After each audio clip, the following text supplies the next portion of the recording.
चलिए अस्सलाम वालेकुम, गुड आफ्टरनून टू एवरीवन। मैं अल्हम्दुलिल्लाह खैरियत से हूँ और उम्मीद करता हूँ कि आप तमाम स्टूडेंट्स भी खैरियत से होंगे। चलिए last time we were talking about set theory. Set theory की बात चल रही थी और उसके अंदर हम लोगों ने शुरू में देख लिया था डिफरेंट टाइप्स के सेट्स देख लिए थे। मैं वापस जा रहा हूँ, ये सेट की डेफिनेशन थी, फिर इसके अंदर तीन फॉर्म्स देख ली थी। फिर हमने natural numbers, whole numbers, integers, prime numbers, even numbers, odd numbers, rational numbers, real numbers, इन तमाम के हमने सेट्स देख लिए थे। फिर हमने जो अच्छी चीज जो चीज हमने सीखी थी, एक यूनिक टॉपिक था, वो था सबसेट का, पावर सेट का और बिलोंग्स टू का, जिसके हमने लास्ट टाइम एक्सरसाइज भी करी थी। और उसके बाद we talked about universal set, और उसके बाद ये मेरी लास्ट स्लाइड थी, दैट वाज वेन डायग्राम। ठीक है, अब हमने इससे आगे बढ़ना है, बहुत ज़्यादा सिंपल सिंपल सी चीजें कवर करते हुए इंशाल्लाह अपने मेरे टॉपिक की तरफ बढ़ेंगे। Okay, so now we are going to discuss about the finite and infinite size. अच्छा, फाइनाइट नाम से पता चल रहा है, फाइनाइट का मतलब ये है कि लिमिटेड, उसकी कोई ना कोई लिमिट होगी। यानी कि मिसाल के तौर पे मेरी क्लास के अंदर इनरोल्ड स्टूडेंट्स, लाइक वो 39 हो सकते हैं, वो 40 हो सकते हैं, वो 41 हो सकते हैं, उनकी कोई ना कोई लिमिट होगी। लाइक यहाँ पे एग्जांपल दी हुई है कि इंग्लिश के अल्फाबेट्स, तो वो लिमिटेड हैं, दैट इज 26, 26 लेटर्स हैं। हाँ, अगर कोई बोले भाई कि गिनती, काउंटिंग कहाँ तक है ना, दैट बिकम्स इनफाइनाइट, वो हमें नहीं पता। ठीक है, खैर अभी मैं फाइनाइट की बात करूँ, इनफाइनाइट की बात अभी हम आगे करेंगे। इसकी मिसाल क्या हो सकती है कि हमारी यूनिवर्सिटी में कितने टीचर्स हैं, is an example of finite finite sets. ठीक है, तो जो जिस चीज को भी, जो चीज काउंटेबल है, उसको हम लोग कहते हैं फाइनाइट। अच्छा, व्हाट अबाउट इनफाइनाइट? सॉरी, ये तो एक्सरसाइज है। इनफाइनाइट को भी यहीं पे डिस्कस कर लेते हैं। इनफाइनाइट का मतलब ये कि जिसको आप काउंट नहीं कर सकते। जैसे कि मिसाल के तौर पर समंदर के अंदर पानी के कितने कतरे मौजूद हैं, आप इसको काउंट नहीं कर सकते। गैलेक्सी में कितने स्टार्स मौजूद हैं, आप इसको काउंट नहीं कर सकते। ठीक है, और मेरे ख्याल में आपके सर पे कितने बाल हैं, अल्हम्दुलिल्लाह इस जवानी में मेरे ख्याल में आप लोग काउंट नहीं कर सकते। हाँ, आगे से जाकर अल्लाह ना करे हालात अगर मुख्तलिफ हो जाए तो फिर आप काउंट कर सकते हैं। ठीक है, तो अभी आपके सर पे कितने बाल हैं, ये सम सॉर्ट ऑफ इनफाइनाइट है, और आई मीन बहुत मुश्किल काम है उसको काउंट करना। इसके अलावा इनफाइनाइट की मिसाल और हो सकती है कि लाइक दुनिया की आबादी से, मेरा एक सवाल है कि दुनिया की आबादी इज इट फाइनाइट और इनफाइनाइट? चैट बॉक्स में लिख के बताइए कि वेदर इट इज फाइनाइट और इनफाइनाइट। अब्दुल वहाब ने जवाब दिया और बिल्कुल सही जवाब दिया कि फाइनाइट, बहुत ज्यादा है, बहुत ज्यादा है, लाइक 7.5 बिलियन लोग कहते हैं उसको। ठीक है, मान लें 7.5 बिलियन नहीं है, 8 बिलियन है, 9 बिलियन है, 10 बिलियन है, again it's infinite, it is countable. ठीक है, आप उसको काउंट कर सकते हैं। तो ये हो गया फाइनाइट और इनफाइनाइट। अच्छा, अब कुछ एग्जाम्पल में, ये एक एक्सरसाइज है, ये आप लोगों ने करनी है।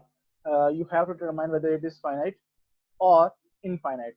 ये 1 से लेके 7 तक के जो क्वेश्चन है, इनके आगे आपने फाइनाइट और इनफाइनाइट लिखना है। फाइनाइट के लिए एफ लिख दीजिएगा, इनफाइनाइट के लिए आप आई लिख दीजिएगा। ठीक है, try to solve this one, फिर बात करते हैं। तमाम स्टूडेंट सॉल्व करेंगे, सही गलत का मसला नहीं है।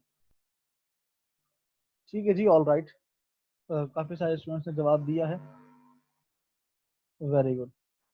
चलिए जी, अब इसके आंसर चेक कर लेते हैं। ये इसके आंसर्स हैं, वन बाय वन इसको डिस्कस कर लेते हैं। Month in an year, month in the year is 12, obviously it is countable, तो ये फाइनाइट है।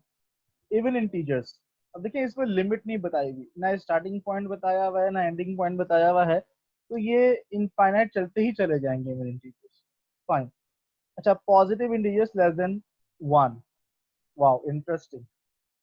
अब देखिए इसमें लिमिट बताई हुई है कि 1 से छोटे, अब जब मैंने सोचा 1 से छोटे तो वो जीरो भी होगा, -1 -2, ये तो इनफाइनाइट, लेकिन लिखा हुआ क्या, positive integers, positive integers less than 1 becomes infinite. Animals living on the अर्थ, बहुत सारे होंगे, मतलब आज तक मैंने कभी इसकी फिगर नहीं सुनी कि भाई वो कितने लाख है, कितने मिलियन है, कितने बिलियंस है, मुझे नहीं पता। लेकिन अगर आप उसको काउंट करना शुरू करें, जैसे आप इंसानों को काउंट कर सकते हैं, तो same is the case with this one, कि आप animals living on the earth, ये काउंटेबल है, तो that becomes finite. Lines parallel to x axis, अल्लाह अकबर, ज्योमेट्री से भागे थे, यहीं पे आके फंस गए। आपको पता होगा कि एक्स एक्सिस के पैरेलल अगर आपको लाइंस मालूम करनी हो, तो हमें पता है कि there used to be infinite line, 1 2 3 4 आप इक्वेशंस बनाते चले जाएं, लाइंस बनाते चले जाएं, तो जितनी मर्जी आप लाइंस बनाते चले जाएं आप बना सकते हैं. So this is infinite.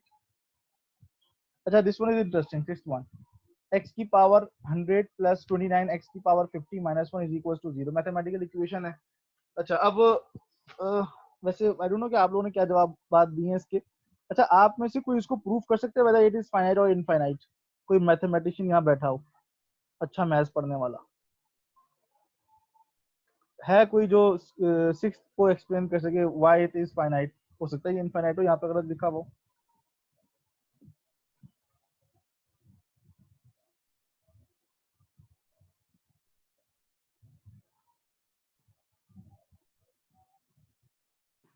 जी हसन साहब.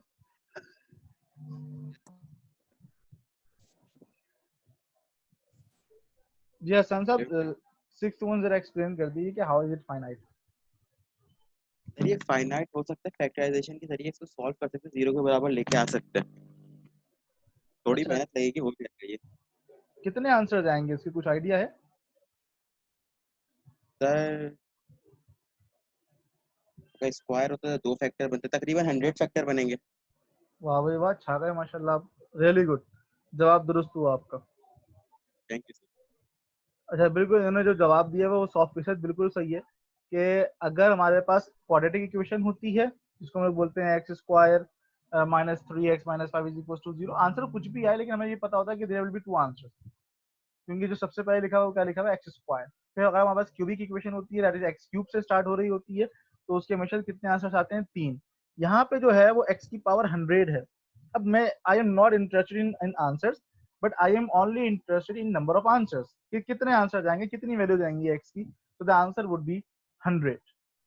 तो एक्स की कितनी वैल्यू जाएंगी, 100, विच इज फाइनाइट ऑब्वियसली. ठीक है. अच्छा, सातवां सवाल. ओहो, सर्किल थ्रू ओरिजिन. ये मुझे बचपन की बात याद आ गई है. सेकेंडरी के अंदर आजकल की किताब में चैप्टर नंबर गालिबन 7 है या 8 है, 7 है मेरे ख्याल में, सर्किल का. सेकेंडरी की मैथ्स की बात कर रहा हूँ. उसके अंदर वो पूरा चैप्टर का नाम ही सर्किल है. तो वहां पे हम लोग बहुत सारे सर्किल्स बनाया करते थे और एक किसी भी सेंटर को ओरिजिन मानकर आप वहां से इनफाइनाइट, किसी का रेडियस 2 किया, फिर 3 किया, 4 किया, 5 6 7 8 9 10. अब चूंकि गिनती जो है वो इनफाइनाइट है तो उसमें जो सर्किल्स बनेंगे डिफरेंट रेडियस के बन सकते हैं वो भी इनफाइनाइट हो जाएंगे. ठीक है जी. सो वेल, आई होप कि आप तमाम स्टूडेंट के जवाब सही होंगे, जिनके सही नहीं है उनको मैंने रीजंस बता दिए. आइए जरा जल्दी छोटी छोटी सी चीजें इसको पढ़ते हुए चलते हैं. ये दिस इज कॉल्ड यूनियन. ठीक है, और यूनियन आपको पता होगा बचपन में हम लोग सुनते थे कि भाई डिफरेंट ऑर्गेनाइजेशंस में डिफरेंट यूनियंस होती हैं. हमारे यहाँ इलाकों में यूनियन काउंसिल्स होती हैं और हमने बचपन में कायदा का कॉल पढ़ा है कि यूनिटी इज स्ट्रेंथ. तो यूनियन का मतलब होता है मिला जुला कर लिख देना. यहाँ पे मैं यही काम करूंगा कि जो एलिमेंट्स एक्स के अंदर, जो एलिमेंट्स ए के अंदर मौजूद हैं, जो एलिमेंट्स बी के अंदर मौजूद हैं, मैं उन दोनों को मिलाकर लिख दूंगा बशर्त ये कि वो वैल्यूज को रिपीट ना करें. ठीक है. इसकी 2 3 कंडीशन होती है, मैं आपको बता देता हूँ. पहली बात तो ये होती है कि ए की तमाम वैल्यूज लिखनी है, बी की तमाम वैल्यूज लिखनी है. दूसरी बात ये कि जो वैल्यूज दोनों में आ रही हैं उनको 2 मरतबा नहीं लिखना बल्कि 1 मरतबा लिखना है. हर हर एलिमेंट के बीच में आपने कॉमा लगाना है और आपने आखिर में जो आपका आंसर है वो होना चाहिए असेंडिंग ऑर्डर के. तो आपने इन चीजों का ख्याल रखना है. अब यहाँ पे देखें सिंबॉलिकली लिखा हुआ क्या है, A union B is equal to x belongs to universal set. X का ताल्लुक यूनिवर्सल सेट से होना चाहिए such that x belongs to A. X का ताल्लुक या तो ए से होगा और एक्स बिलोंग्स टू बी. अब एक्स एक एलिमेंट का नाम था ना, तो या तो एक्स का ताल्लुक ए से होगा या एक्स का ताल्लुक बी से होगा. ऐसा कोई एलिमेंट नहीं आ सकता जिसका ताल्लुक ना ए से हो ना बी से हो. ठीक है. तो बीच में और लगा हुआ, इस बात का ख्याल रखिएगा क्योंकि मैं इस पे फोकस करूंगा जब मैं इंटरसेक्शन की तरफ जाऊंगा. अच्छा, एक छोटी सी मिसाल यहाँ पे दी हुई है कि भाई यू है आपके पास A B C D E F G और ए की वैल्यूज हैं A C E G, B की वैल्यू है डी ई एफ जी. तो मैंने क्या किया, सबसे पहले ए लिखा, फिर बी चेक किया, बी चेक, बी नहीं है. सी चेक किया मैंने, हाँ सी मौजूद है. फिर डी आ गया, फिर ई आ गया. अच्छा, ई 2 मरतबा लिखा हुआ है, ई ए के अंदर भी है, ई बी के अंदर भी है, लेकिन मैंने क्या बताया था 1 मरतबा लिखेंगे. ई के बाद एफ और उसके बाद फिर जी. ठीक है. जी भी 2 मरतबा है लेकिन मैं उसको 1 मरतबा लिख रहा हूँ और आप देख सकते हैं कि ये मैंने असेंडिंग ऑर्डर में लिखा है. आई मीन मैंने समझा दिया, बहुत ऑब्वियस सी बात है. अच्छा, यूनियन को हम लोग वेन डायग्राम के थ्रू कैसे रिप्रेजेंट करते हैं? तो एक सेट है ए, एक सेट है बी, तो हम दोनों को शेड कर देंगे फुल पूरा पूरा। पूरा ए शेड हो जाएगा, पूरा बी शेड हो जाएगा, और जो उनके दरमियान का पोर्शन है जहां पे मेरा सब कर्सर आपको नजर आ रहा है, ये वाला पोर्शन भी शेड हो जाएगा। ठीक है, तो alright, now let's talk about intersection. अब इसकी डेफिनेशन सेम है बिल्कुल, बस मैंने क्या बताया था कि यूनियन में यहाँ पे और लिखा हुआ होता है और यहाँ पे क्या लिखा हुआ है, एंड। एंड का मतलब ये है कि एक्स एक एलिमेंट है, उसको ए में भी होना चाहिए और बी में भी होना चाहिए। अगर मैं आपको थोड़ा सा याद दिलाऊं, बचपन के अंदर आप लोगों ने रट्टे मारे थे मैट्रिक क्लास के थ्योरम में, तो उसमें आप लोगों ने ये पढ़ा था कि इंटरसेक्टिंग लाइंस होती हैं। इंटरसेक्टिंग लाइंस कौन सी लाइंस होती हैं? जो दोनों आपस में टकरा रही होती हैं, और जिस पॉइंट पे टकराती है हम लोग उसको बोलते हैं point of intersection. Same is the case with this. यहाँ भी यही हो रहा है कि जहां पर दोनों सेट की वैल्यूज टकराएंगी, that will be your answer. और डेफिनेशन के मुताबिक ये लिखा हुआ है कि x belongs to a and x belongs to b। x एक ऐसा एलिमेंट है जिसका ताल्लुक a से भी होना चाहिए और उसका ताल्लुक b से भी होना चाहिए। सो अब देखें, इसकी एग्जांपल है, मेरे ख्याल में सेम वैल्यूज हैं a और b की। अब a के a स्मॉल a की बात कर रहा हूँ, स्मॉल a यहाँ पर मौजूद है लेकिन यहाँ पर नहीं है, this will not be a part of your answer. C यहाँ पर मौजूद है, यहाँ पे भी यहाँ पे नहीं है, C will not be the part of your answer. E यहाँ पर मौजूद है और यहाँ पे भी मौजूद है, this will be the part of your answer. G यहाँ पे भी मौजूद है और यहाँ पर भी मौजूद है, इसीलिए G will be the part of your answer.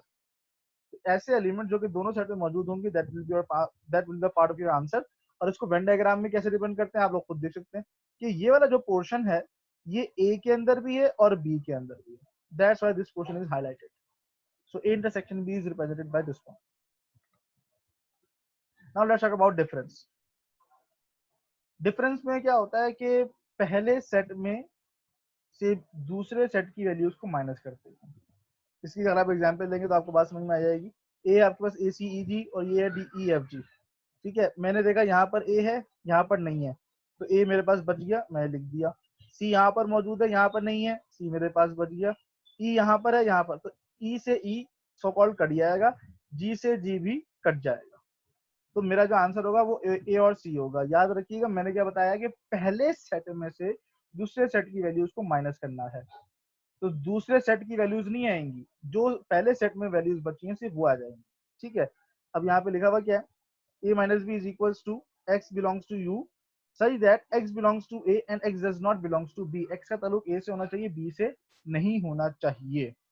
ठीक है, यानी कि आंसर में वो एलिमेंट्स लिखे जाएंगे जो कि a के अंदर तो मौजूद है लेकिन b के अंदर मौजूद वो नहीं होने चाहिए।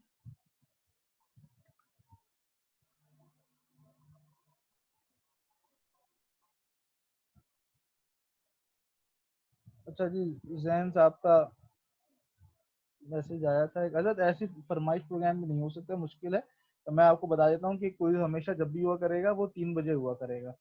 ठीक है, 3 से 3:30 के दरमियान में आप लोगों का क्विज हुआ करेगा। आज आप लोगों का क्विज नहीं हो पाएगा क्योंकि कुछ इश्यूज की बुनियाद पर, ऑब्वियसली मैं भी कराची में ही रहता हूँ, तो okay. So yes, I was talking about difference. So I guess I am done with that. This one is complement. Complement का मतलब होता है u माइनस, मेरा फार्मूला है, मेरा फतवा है अपना, u माइनस नीचे वाला। अब नीचे जो भी कुछ हो, जैसे मिसाल के तौर पर लिखा हुआ है a के ऊपर c लिखा हुआ है ना, a कॉम्प्लीमेंट, तो नीचे क्या है a, तो फॉर्मूला क्या बन जाएगा u माइनस a। ठीक है, अगर नीचे अगर लिखा हुआ है b कॉम्प्लीमेंट, तो नीचे क्या लिखा हुआ है b, तो क्या बन जाएगा u माइनस b। नीचे लिखा हुआ है पप्पू, तो u माइनस पप्पू। फॉर्मूला क्या है, u माइनस नीचे वाला, जो भी चीज नीचे होगी। दुनिया कॉम्प्लीमेंट, u माइनस दुनिया। ठीक है, कायनात कॉम्प्लीमेंट, तो यू माइनस कायनात। ठीक है, और मतलब अब्दुल वहाब कॉम्प्लीमेंट, तो यू माइनस अब्दुल वहाब। तो जो भी चीज नीचे लिखी हुई होगी आप उसको यू में से माइनस करवा दीजिए, आपका आंसर आ जाएगा। और यू क्या चीज है, you is your universal set, और करना क्या है, आपने सब्ट्रैक्शन डिफरेंस निकालना है, जो पिछली स्लाइड में हम लोग निकाल के आ चुके हैं। ठीक है जी, चलें जी, अभी आ गया सवाल आपके पास, और बहुत धांसू सवाल है।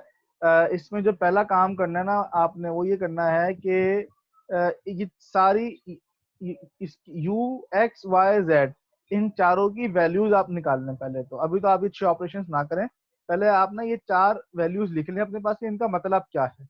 कि इसकी वैल्यूज कहाँ से कहाँ तक जा रही हैं। फिर उसके बाद फिर हम लोग जो है ना वो 6 सवाल करेंगे। तो पहले मैं जो एक्सपेक्ट कर रहा हूँ आप लोगों से वही 4 वैल्यूज के आंसर्स एक्सपेक्ट कर रहा हूँ। ये मुझे 4 सेट्स बना कर दें, फिर बात करते हैं। ऑल राइट, काफी सारे स्टूडेंट्स ने सही जवाब दिया है भाई, और जिनको समझ में नहीं आया मैं कुछ समझा देता हूँ भाई। लेकिन जी पहला काम मैंने आप लोगों से ये कहा था कि you have to identify the values of U X Y and Z, और यू इज यूनिवर्सल सेट, तो 1 से लेके 10 तक की तमाम वैल्यूज आ जाएंगी। एक्स इज 1 2 3 4 5, ये भी आपको गिवन है, इससे भी कोई मसला नहीं था। जो असल मसला था वो था वाई की वैल्यूज को आइडेंटिफाई करना। तो वाई के बारे में लिखा है y such that y is equal to 2x and x belongs to capital X. तो बोलता है कि y is equal to 2x, और अब x की वैल्यू मैं कहाँ से लेकर आऊँ, कैपिटल एक्स में से। तो कैपिटल एक्स में जो पहली वैल्यू है वो क्या है, 2, तो 2 1 जा 2। फिर जो दूसरी वैल्यू है वो है क्या, 2, 2 2 जा 4, फिर 2 3 जा 6, 2 4 जा 8 एंड 2 5 जा 10। तो the value of set y will becomes 2 4 6 8 10। अच्छा, फिर अगर हम z को देखें, z के अंदर आपको याद होगा आप लोगों ने मिडिल टर्म ब्रेक फैक्टर लगाया हुआ होगा। जिन्होंने मिडिल टर्म ब्रेक फैक्टर नहीं लगाया उन्होंने जो है वो क्वाड्रेटिक फॉर्मूले से इसको सॉल्व किया होगा। z is such that z square minus z plus 14 is equal to 0। आप इसके अंदर जब मिडिल टर्म ब्रेक फैक्टर लगाएंगे so you will get two factor, that is minus 2z minus 7z plus 14 is equal to 0। फिर आप वही करेंगे कि दो दो टर्म, शुरू की दो टर्म्स में से कॉमन निकालेंगे, लास्ट की दो टर्म्स में से कॉमन निकालेंगे, उसको सॉल्व करेंगे and you will get the answer 2,7। तो यहाँ तक तमाम स्टूडेंट्स को क्लियर है? एनी क्वेश्चन सो फार?